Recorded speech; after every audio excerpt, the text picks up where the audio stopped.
Di jantung kota Jakarta, tepatnya di Tanah Abang, pada masa lalu lahirlah seorang legenda. Sebuah kisah tentang keberanian, kehormatan, dan seni bela diri yang mengakar kuat dalam budaya Betawi. Inilah cerita tentang Sabeni, pendekar silat dari Tanah Abang. Jauh sebelum Tanah Abang menjadi pusat perbelanjaan modern, kawasan ini adalah denyut nadi kehidupan masyarakat Betawi di era kolonial. Di tengah hiruk-pikuk pasar dan kehidupan sehari-hari, seorang pemuda bernama Sabeni tumbuh besar. Sejak kecil, ia tekun berlatih main pukulan, istilah khas Betawi untuk silat. Bakat dan kegigihannya menempa Sabeni menjadi sosok pendekar yang disegani, bukan hanya karena kekuatannya, tapi juga karena hatinya yang selalu membela kaum lemah. Seiring berjalannya waktu, nama Sabeni semakin dikenal. Ia tidak menyimpan ilmunya sendirian. Di sanggarnya, ia dengan sabar melatih para pemuda Betawi, menanamkan semangat juang dan kecintaan pada warisan leluhur. Aktivitas ini ternyata membuat para pejabat Belanda yang dipimpin oleh Tuan Danu,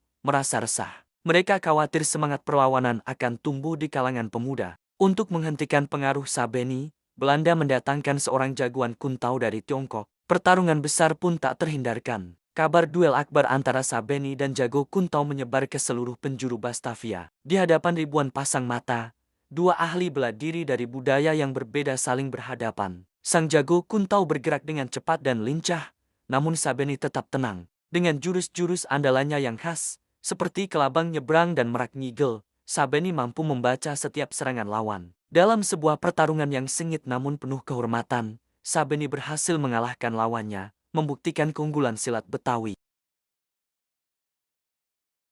Bertahun-tahun kemudian, masa berganti dari penjajahan Belanda ke pendudukan Jepang. Para prajurit Jepang yang dikenal ahli bela diri mendengar kehebatan Sabeni. Mereka datang untuk menantangnya, ingin membuktikan siapa yang terkuat. Sekali lagi, Sabeni harus turun gelanggang. Dengan gerakan yang kokoh dan penuh perhitungan, satu persatu ahli bela diri Jepang berhasil ia robohkan. Kemenangannya bukan hanya kemenangan pribadi, tapi kemenangan martabat bagi seluruh masyarakat Tanah Abang. Nama Sabeni pun abadi sebagai Jawara, sang pelindung Tanah Abang. Ia menjadi simbol perlawanan terhadap penindasan dan penjaga kehormatan. Aliran silat Sabeni terus hidup, diwariskan dari generasi ke generasi hingga saat ini.